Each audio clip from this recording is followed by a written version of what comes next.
nous allons continuer déjà avec cette première séance en téléchargeant un projet Laravel. Alors, si vous ne savez pas comment télécharger un projet Laravel, je vais vous inviter à aller sur le site de Laravel et de copier cette commande-là, ok? Et vous remplacez juste le nom blog par le nom de notre projet. Bon, donc moi, mon projet, j'ai nommé ça Opinion.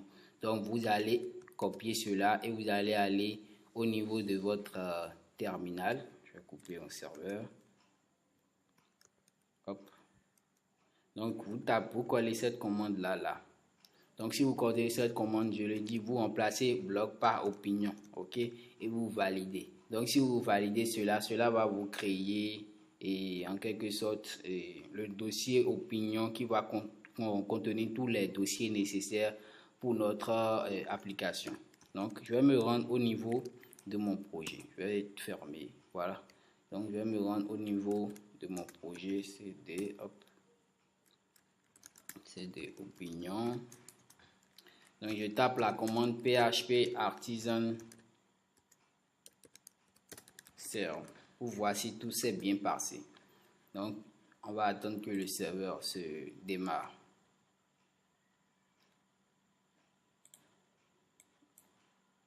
Hop, je sais pas pourquoi ça prend assez de temps. Voilà, le serveur est démarré. Donc, on va localhost 8000. Donc, quand je vais valider cela, voilà, notre projet est téléchargé. Donc, nous allons le configurer et l'adapter maintenant à ce que l'on veut. Donc, nous allons ouvrir notre projet. Moi, j'ai ouvert mon projet avec Visual Studio Code. Donc, je vais au niveau de mon fichier env. Donc, au niveau de mon fichier env, on va faire quelques modifications. Et il faut noter que cette modification-là est information liée à mon serveur de base de données. Donc, ici, moi, mon port, c'est 8889. Je vais mettre ça là. Donc, ici, le nom de notre base de données, on va donner opinion. Donc, ici, le nom d'utilisateur, c'est root. Et le mot de passe, c'est root. Donc, voilà. Donc, on va créer maintenant notre base de données au niveau de notre serveur ici. Donc, je vais aller, hop. On attend que cela démarre proprement. Je ne sais pas pourquoi. Ça prend assez de temps.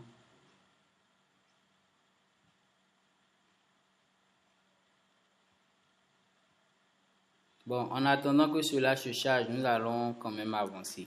Donc, comme je l'ai dit ici, on a mis notre port, le nom de notre base de données, le nom de l'utilisateur et le mot de passe. Donc, maintenant, il faut noter que Laravel nous gère déjà toute la partie authentification, ok? Donc, pour pouvoir générer ce dossier d'authentification, il suffit seulement de taper la commande, j'arrive, PHP artisan, ok, make 2.out. Donc, quand je vais taper cette commande, Laravel va me générer tout le système d'authentification propre qui lui est propre en quelque sorte. Donc, quand je vais venir au niveau de mon fichier app maintenant, au niveau de HTTP controller, on va voir l'apparition du dossier hôte. Donc, c'est le dossier d'authentification qui comporte déjà tout ce qui a rapport à l'authentification, à savoir la connexion, l'inscription, l'oubli de mot de passe, la modification de mot de passe, la vérification de compte. Donc, tout ça, c'est généré directement avec Laravel. Donc, hop, ce logiciel me claque des doigts. Donc, je vais reprendre ici phpMyAdmin. Ok, là, il ne démarre pas. J'arrive. Ok, je n'avais pas démarré mon serveur membre. Donc, on va attendre quelques minutes que le serveur membre s'installe, se démarre en quelque sorte. Donc, je vais maintenant recharger, démarrer. Donc, je vais, hop, là. Laravel. Donc, quand je vais, là, ok. Donc, vous allez voir, quand je vais recharger ma page, on va voir l'apparition des deux boutons là, Login et Register. Quand je clique sur Register, on a un formulaire qui nous permettra de nous inscrire sur le site. Quand on clique sur login, on aura un formulaire qui va nous permettre de pouvoir nous connecter. Quand on aura forget password, on aura un formulaire qui va nous permettre d'entrer l'email pour pouvoir obtenir un lien de réinitialisation de mot de passe. Donc voilà. Donc maintenant je vais redémarrer mon MAMP pour pouvoir créer notre base de données. Fermer tout cela.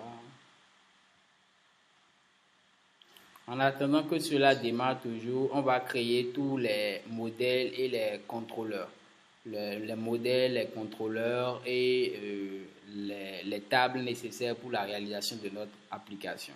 Donc ici déjà on aura besoin d'un... Il faut noter que déjà ici on a déjà le modèle users. Donc on n'a pas besoin, ici on a le name, l'email, le password.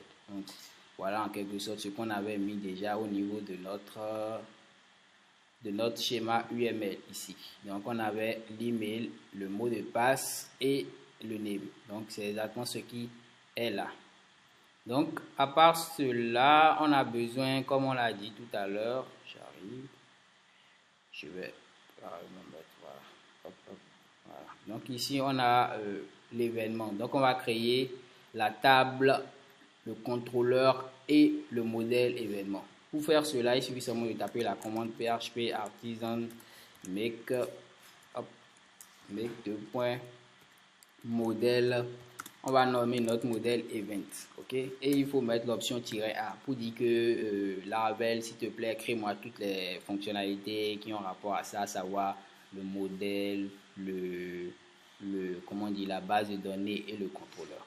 Donc quand on va valider cette commande là, on va attendre quelques minutes et vous voyez qu'il nous crée déjà le modèle, les factories et la base de données. Donc quand je vais aller au niveau de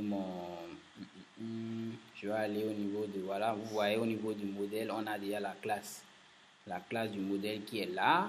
Après cela, on a, quand on part au niveau de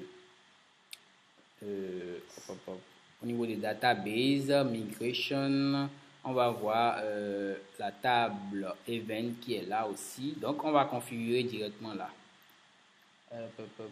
Voilà, il démarre déjà. Donc configurons déjà ce qu'on veut obtenir. Ici on a dit qu'on événement, on a l'id, le nom, le prix et l'id de l'utilisateur. Donc je vais créer directement toute cette table là. Je vais dire on a la table string, donc ici au niveau de, on a le nom de l'événement. Après le nom de l'événement, on a utilisateur, donc integer. Ici l'integer c'est l'id user. Ok, je n'oublie pas de mettre ça en accolade, point virgule. On pouvait mettre ça en assign pour dire que ce n'est pas possible que ça ait un signe négatif.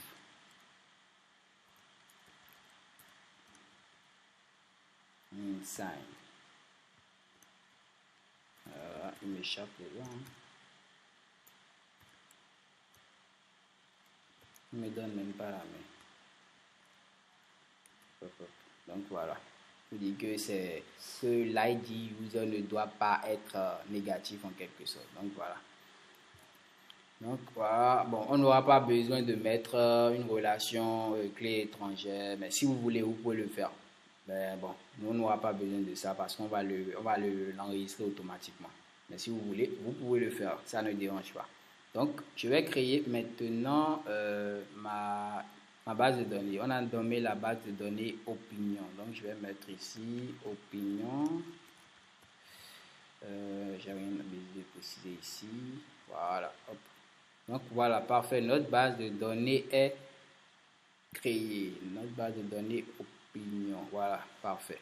Donc ici on a notre table users. Ici on a notre table event. Après ça, on aura besoin de la table like. Ok, donc je vais créer directement notre table like en utilisant la même méthode qu'on a utilisée tout à l'heure. Je vais mettre like-a. Donc il va me créer tout ce qui a rapport à ça. Donc ici on voit notre table like. Donc je vais copier-coller. Donc ici je change integer user. Ici, l'ID de la fiche. Voilà.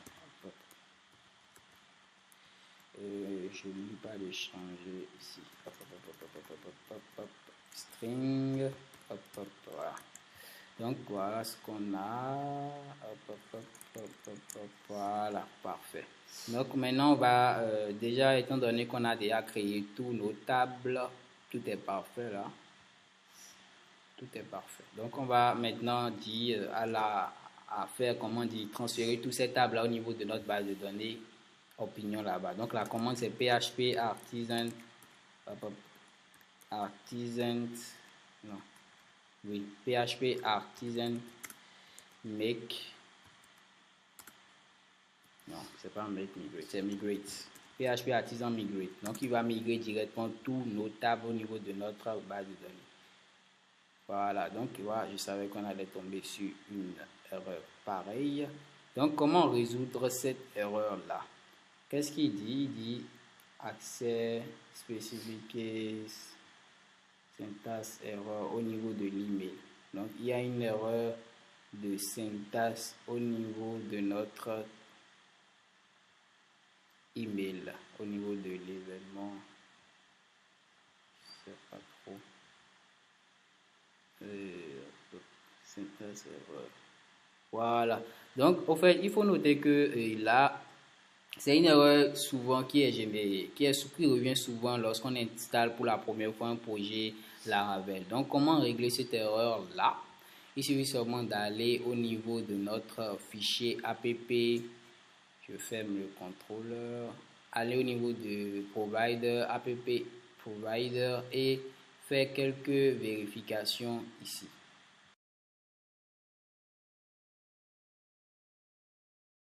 Pour régler cette erreur-là, cette petite erreur, il suffit seulement d'aller au niveau de notre dossier provider et de prendre le fichier app service provider.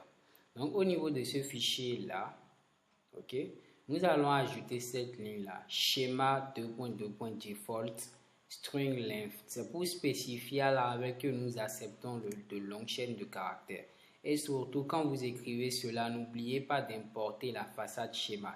Donc, à mon côté ici, moi, j'ai importé la façade schéma. Parfait. Donc, maintenant, on va aller au niveau de notre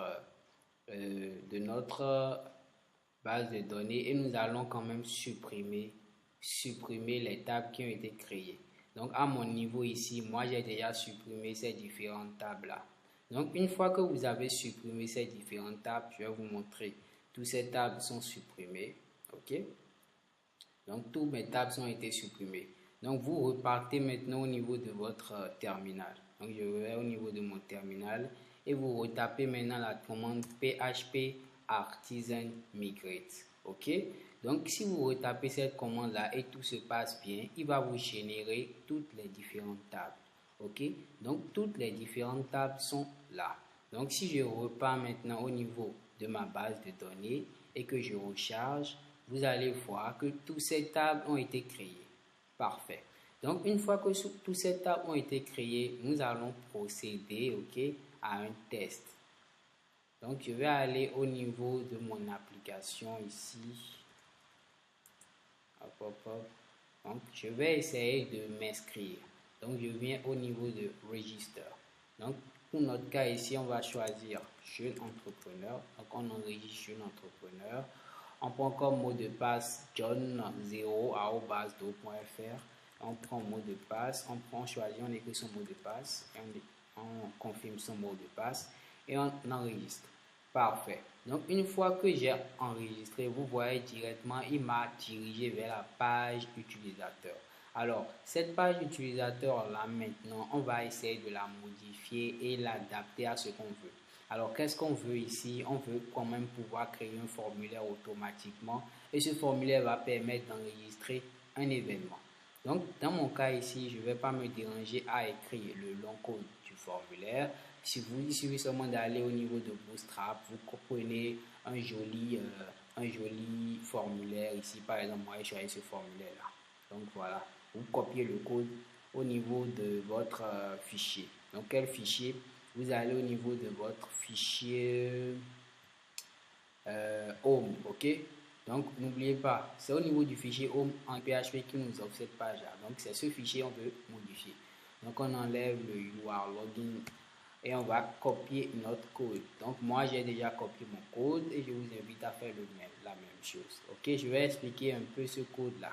Donc ce code là prend en paramètre, prend en quelque sorte le form. Ok, le form comporte la méthode, c'est-à-dire la méthode qu'on veut utiliser qui est le post, et l'action, c'est-à-dire là où on veut rediriger notre utilisateur. Ok, donc ici le CSRF file, c'est pour pouvoir se protéger des file crops critiques. Il faut noter que c'est pour pouvoir sécuriser notre formulaire contre les méchants pirates en quelque sorte.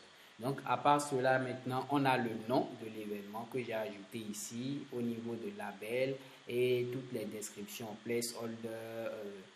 Pendant qu'on y est, on va directement ajouter le name. Ok, name ici, ça va permettre de pouvoir capturer le contenu de ce champ là. Donc ici ce champ on a appelé ça nom.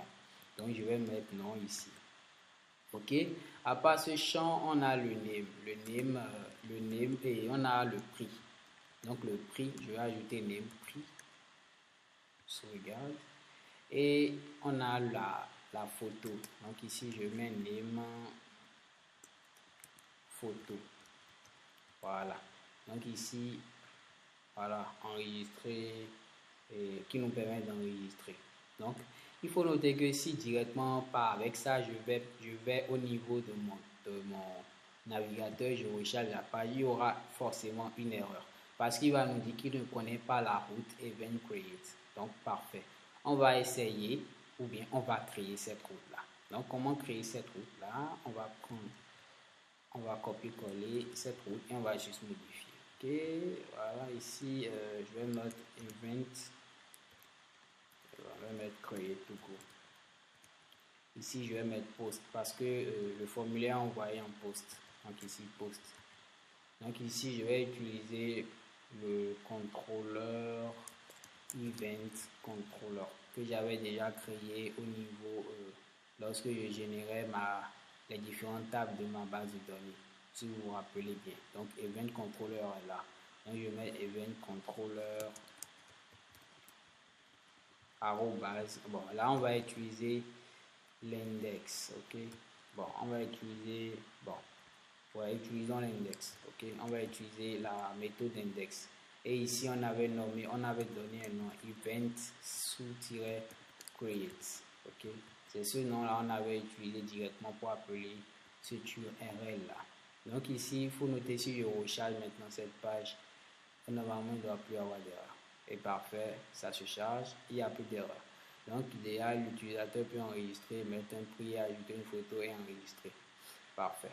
Maintenant il faut qu'on fasse le code derrière, le code de la méthode index. Ok, donc je vais au niveau de mon event controller et déjà vous voyez il y a déjà assez de trucs qui sont générés, les différentes méthodes. Donc nous on n'a pas besoin de toutes ces méthodes là pour l'instant, on va supprimer tout ça, on va juste prendre le strict minimum. Donc on a besoin de la méthode comment dire, la méthode public index. Pour tester si tout cela marche, on va juste faire un écho ici. Cela marche, youpi, ok, juste pour blaguer, cela marche, voilà. Donc ici j'oublie pas de mettre un point virgule, très important, voilà. Donc je recharge ma page et je valide. Hop, vous voyez, il met cela marche, parfait les amis, tout marche. Donc maintenant on va essayer d'enregistrer un événement. Ok, comment cela se fait? D'abord, je vais vous montrer la manière la plus simple de le faire. Donc, pour faire cela, il suffit d'utiliser la méthode validate. Ok, donc en quelque sorte, on va commencer d'abord en récupérant tout ce que l'utilisateur a entré. Ok, donc pour récupérer tout ce que l'utilisateur a entré, il faut d'abord que je confirme au niveau de mon modèle. Ok, le modèle, je vais confirmer toutes les champs qui sont acceptables. Parce que si vous allez au niveau de user ici, vous allez voir une variable qui est en protégé ici. Donc la même chose, on va prendre et on va copier et on va changer tranquillement. Donc ici, voilà. Dans mon cas ici, on a le nom de l'événement, on a la photo, on a le prix. Je pense que c'est tout. Voilà. Si vous voulez, vous pouvez ajouter cette dernière variable-là qui permet de spécifier les champs qui sont cachés. Donc, dans mon cas, je peux ajouter, mais bon, on n'a forcément pas besoin de ça pour ce qu'on veut faire. Donc ici, on pourrait laisser ça comme ça. Point. Donc ici, c'est bon. Maintenant, on va aller au niveau de notre event controller. Je vais appeler cette méthode-là. Voilà, event de point. Donc, event de point ici, par exemple, je vais récupérer tout ce que l'utilisateur a entré. Donc, par exemple, supposons que je vais récupérer tout ce que l'utilisateur a entré au niveau de mon champ. Il suffit seulement d'utiliser le input, ok? Input, c'est-à-dire de pouvoir récupérer tout ce que l'utilisateur a entré à la base. Donc, comment cela se fait? Je vais utiliser ici input all. Voilà. Donc, une fois que je l'ai fait directement comme ça, il m'a généré la façade request et cette façade-là me permet de récupérer tout. Donc, on va tester. On va nommer une variable input. Et on va dire input est égal à ça. OK? Et on va faire un die dump pour pouvoir récupérer ce qu'il nous renvoie. Input. Voilà. Hop, hop, hop. Et maintenant, je repars au niveau de mon navigateur. Hop, hop, hop, hop, hop. Tranquillement. Donc ici, je vais mettre un nom d'événement. Je vais mettre du jeune entrepreneur. Donc comment dire, la soirée des jeunes entrepreneurs en quelque sorte. Donc ici, je vais mettre un ticket 5000. Hop, hop, hop. Donc ici, je vais mettre choix d'un fichier. Je vais choisir un fichier. Je vais prendre comment on dit, la fiche d'un événement. Donc ici, changer ici, petite belle erreur ici, il dit qu'il ne connaît pas le $request. Parfait. Pourquoi il ne connaît pas le $request? Parce que directement, je ne l'ai pas importé ici. Donc il faudra importer ça ici, comme ça, request, $request. Donc directement. Parfait. Donc je reprends la même opération, ça devrait marcher. Voilà, donc ici c'est là que ça marche, ça nous montre le nom de l'événement. Je vais zoomer un peu pour que vous voyez. Donc ici ça met le nom que j'ai mis, jeune entrepreneur, le prix et la photo. Donc ici on peut noter qu'on peut le soumettre à différents types de vérification. Qu'est-ce que je mets dans vérification? C'est-à-dire que on va pouvoir dire qu'on veut que le nombre de ces caractères là soit tant, que tous ces paramètres là soient ci, ainsi de suite. Genre, on veut un intégral au niveau du prix, on veut 5 caractères au niveau de l'événement, ainsi de suite, ainsi de suite. Donc, comment cela se fait? Donc, il y a une manière de faire cela qui est assez simple, c'est-à-dire d'aller au niveau de votre modèle. Donc, je vais au niveau de mon modèle event et je vais créer par exemple une variable, un tableau. Donc, private $verification, okay, qui sera égal à un tableau.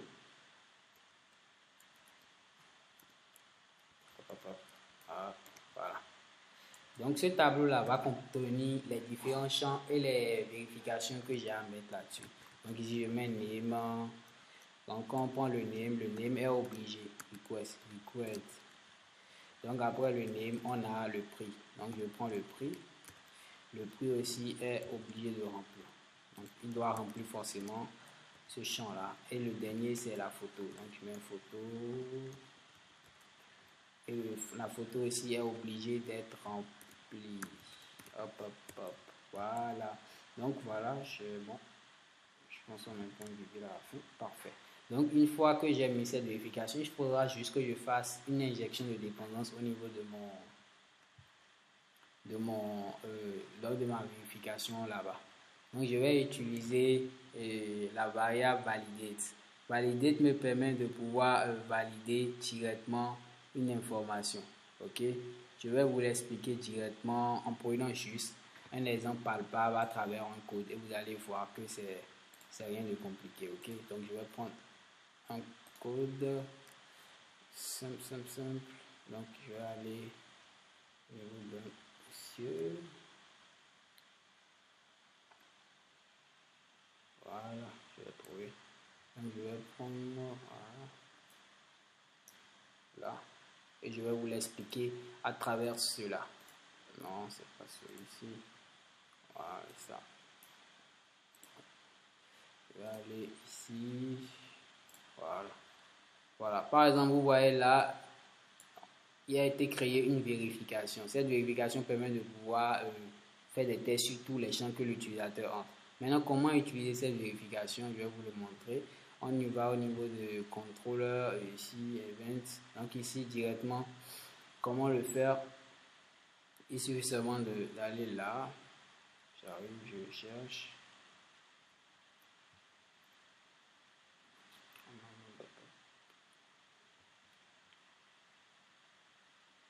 Là, je trouve pas. Voilà. Donc voilà ici par exemple, vous voyez taux de pouvoir valider des informations. C'est-à-dire que ça nous épargne de longues lignes de code. Parce que l'objet validé va en quelque sorte faire le traitement et en cas d'erreur, va nous rediriger au niveau de la page d'accueil. C'est-à-dire qu'il va nous rediriger au niveau de la page d'enregistrement là où on avait quitté pour venir vers lui. Donc c'est cet objet-là qu'on va utiliser pour pouvoir le faire de manière rapide et ne pas beaucoup se déranger. Donc je vais copier cela directement et on va le placer au niveau de notre application. Ok, donc ici je valide et ça prend en paramètre le request. Donc le request c'est toutes les informations que l'utilisateur a entrées. Et ici ça prend en paramètre l'event de point verification. C'est-à-dire que quoi? La vérification que j'ai insérée au niveau de event ici, directement là, on fait une injection pour lui dire que à chaque fois qu'il trouve les champs qui sont dans le formulaire, il les compare à toutes les règles de validation que j'ai mis ici. Donc voilà ce que cela fait en réalité. Donc voilà. Donc ici directement, je peux effacer tout cela parce que directement avec cette méthode là, on n'aura plus besoin de faire un retour en cas d'erreur, tout ça. Cette méthode validée nous gère tout cela. Donc, une fois cela fait, il faut noter que maintenant on peut enregistrer notre événement. Donc, comment enregistrer notre événement? Voilà la méthode simple pour le faire. Donc, on va le faire et vous allez voir que c'est assez simple. Donc, ici, je fais juste un event de .create, ok? J'ouvre mon accolade. Hop, hop, hop, voilà. Donc à l'intérieur, je vais mettre toutes les vérifications nécessaires. Ok. Donc comme ici vérification, j'ai encore dit vérification, on va ajouter toutes les champs que l'on veut enregistrer. Ici on a le nom. Et le nom, on met request name, non plutôt. Virgule, après on a le prix. Voilà, on met dollar request prix,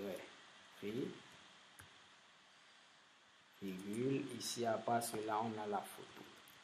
Donc comment va se passer la vérification des photos? Donc pour la vérification des photos, on va juste merger la photo au niveau d'un dossier. Donc c'est cela dont je vous parlais tout à l'heure quand je vous disais que nous allons aborder comment utiliser, comment enregistrer les photos. Donc comment enregistrer une photo? C'est assez simple. Supposons ici que je veux quand même pouvoir récupérer d'abord la photo, c'est-à-dire pouvoir récupérer le contenu de la photo. Donc je vais effacer celui-là et récupérer directement. Donc je vais nommer ma variable files. Ok, et je vais dire que c'est égal à $request photo. Je mets un point virgule et je fais un die and dump de $file et je fais un point virgule. Ok, donc quand je vais recharger ma page ici, on va voir ce que ça va nous retrouver. Ça nous retrouve une belle petite erreur qui ne connaît pas la vérification. Donc event, il ne connaît pas $verification. Pourquoi il nous dit cela? On va se rendre au niveau des events. Sûrement qu'on a oublié d'enregistrer. Et maintenant on reprend. il dit accès private property event de la verification. Ok, donc là on a une petite erreur. Donc ici je vais vous montrer directement pour que vous voyez que c'est rien de compliqué. J'ai juste oublié de mettre public statique, j'ai mis private. Donc en réalité il faut mettre public statique parce que private cela veut dire que ce tableau là n'est accessible à l'intérieur, n'est accessible qu'à l'intérieur de la classe.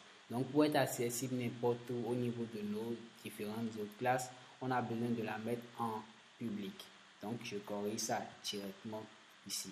Donc au lieu de private, je mets ici public simplement et je fais mon truc ici et ça va marcher. Ah, il nous met encore une petite erreur. Il dit que access in static app verification. Ok, je vais voir. Verification. Donc ici, à part cela, je vais mettre un event ici. Verification. Donc cela doit être bon. Alors, il nous génère toujours une erreur. Alors, c'est pas access to une classe statique. Ok. Bref, franchement, c'est pas mon jeu, mais bon. On va y arriver. Donc, j'ai oublié de mettre ici statique. Très important. Donc, voilà. C'est bon. Donc, ne faites pas les erreurs comme moi, mais bon, voilà, c'est parfait. Donc ici, on va reprendre, on va faire ici, on va choisir un fichier. Et effectivement, pourquoi ça ne marche ici au niveau de... avant même la vérification, j'ai mis un validate. Et comme je vous ai dit, quand je mets un validate, si ce n'est pas bon directement, il me redirige au niveau de la page d'où je quittais. Donc je vais mettre ça en commentaire.